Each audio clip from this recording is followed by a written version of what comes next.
temos uma nascente, e esta nascente é humilde, né? E nós precisamos seguir este aspecto da humildade em nossas vidas, algo que não podemos perder. Humildade é algo precioso na presença de Deus. Permaneça humilde, nunca se exalte, nunca queira ser maior do que ninguém. A Bíblia diz que o menor será o maior. E quando fala que o menor será o maior no reino de Deus, é que os humildes, né?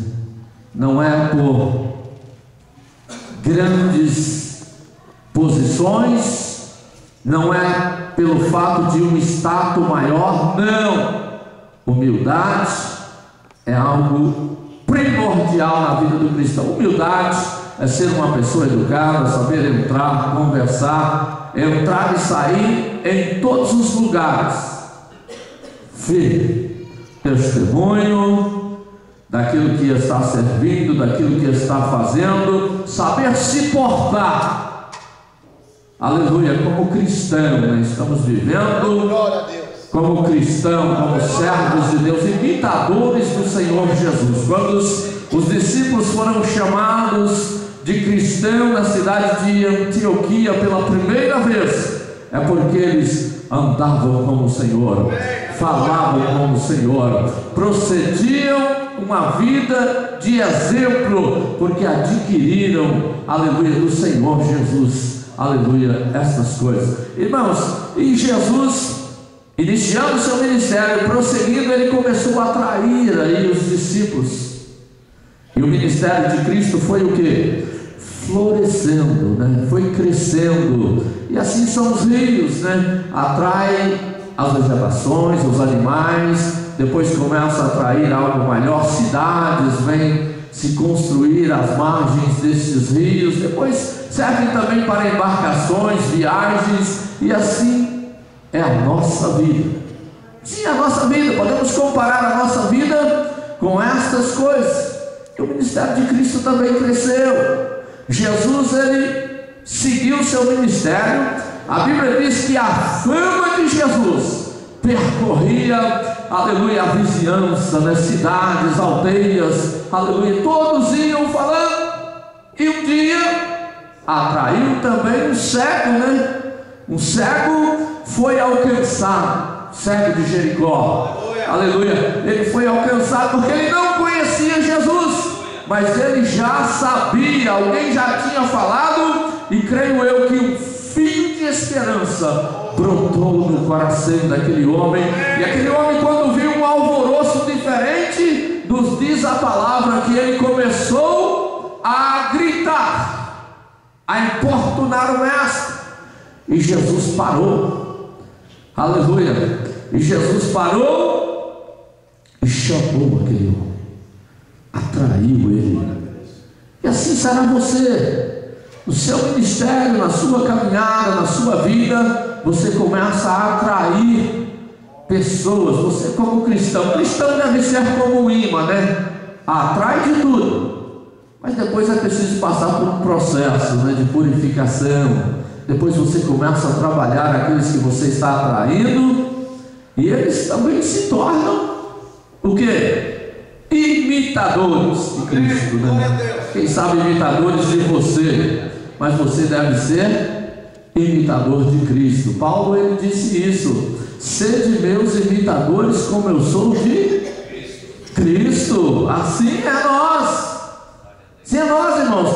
Todos nós procedemos da mesma fonte, todos nós bebemos da mesma água, né? Aquela água que Jesus ofereceu à mulher samaritana, né? A água que faria nos jorrar, ou quem sabe saltar de uma vida para outra, de uma vida para outra.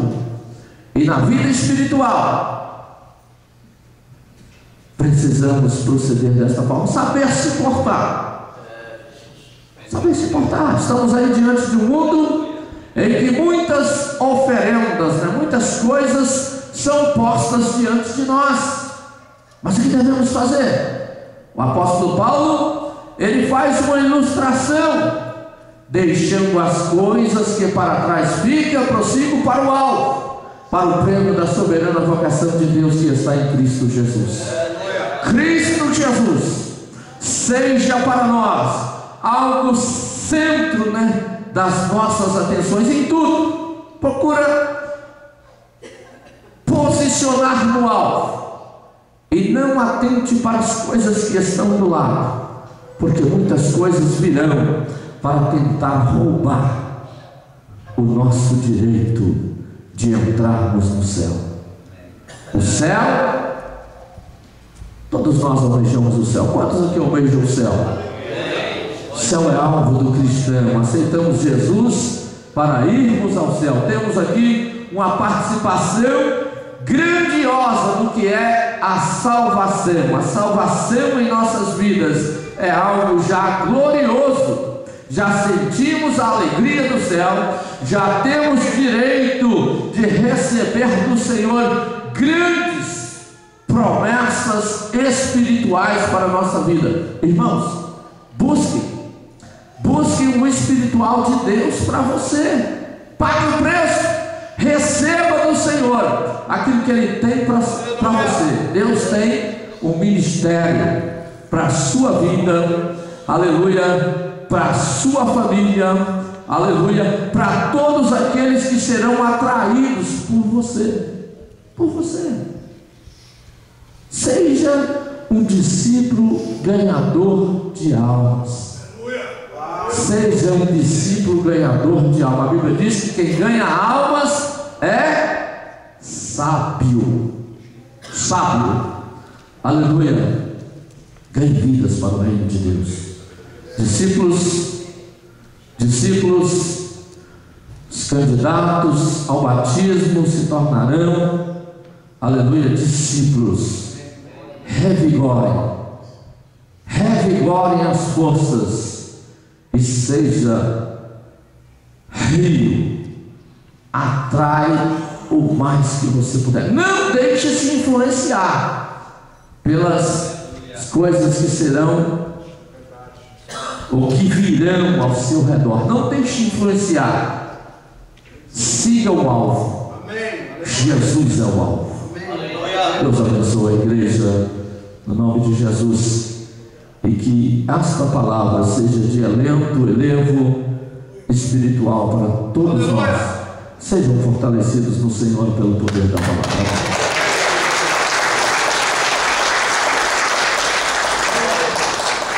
Graças a Deus. Irmãos, nós ouvimos a palavra do pastor Jonas, e agora nós vamos entrar no ato que vamos fazer o batismo.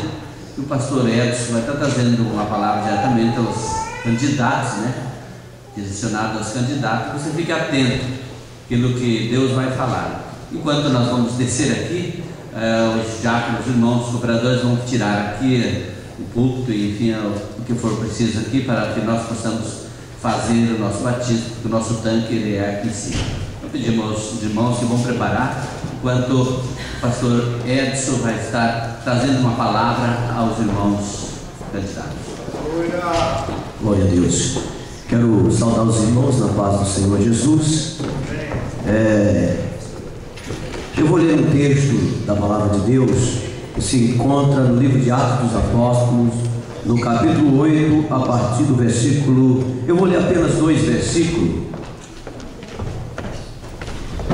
deste capítulo 8, versículo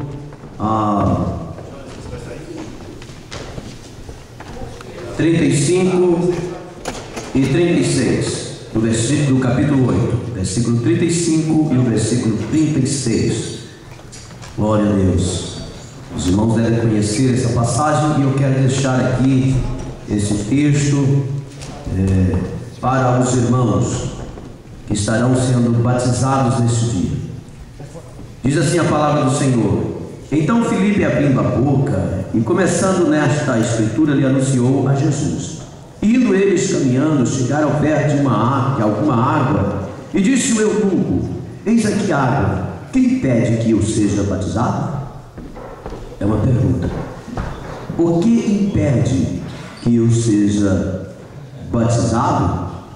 Aí ele responde assim, ó. E disse Filipe: é lícito se crês de todo o coração.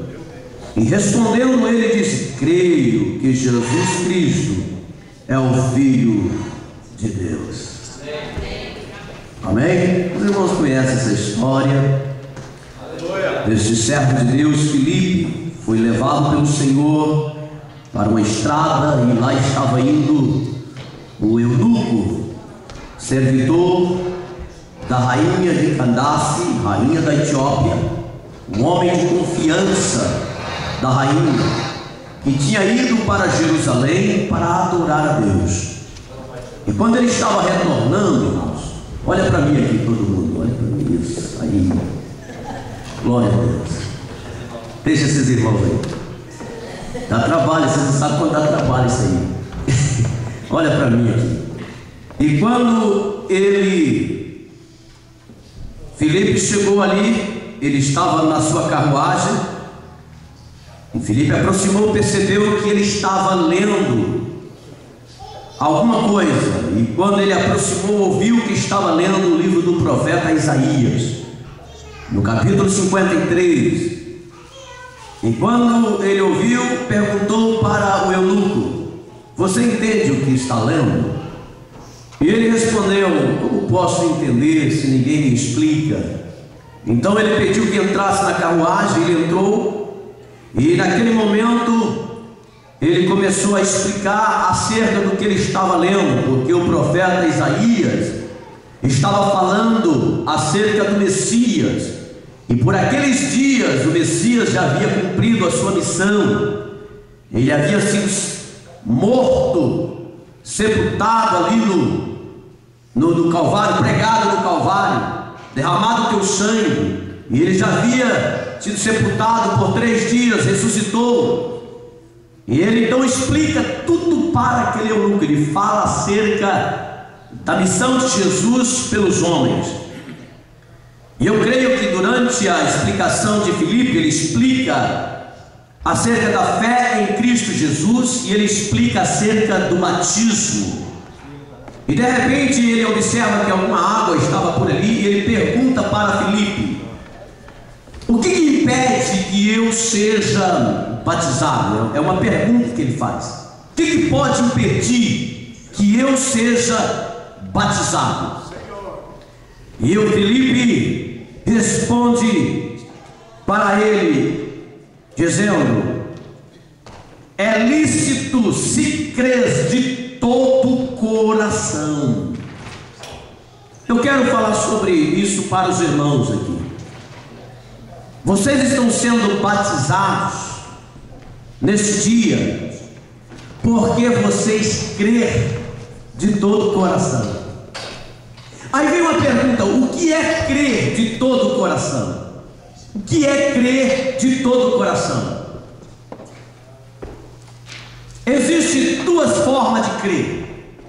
Existe o crer teórico e o crer na prática.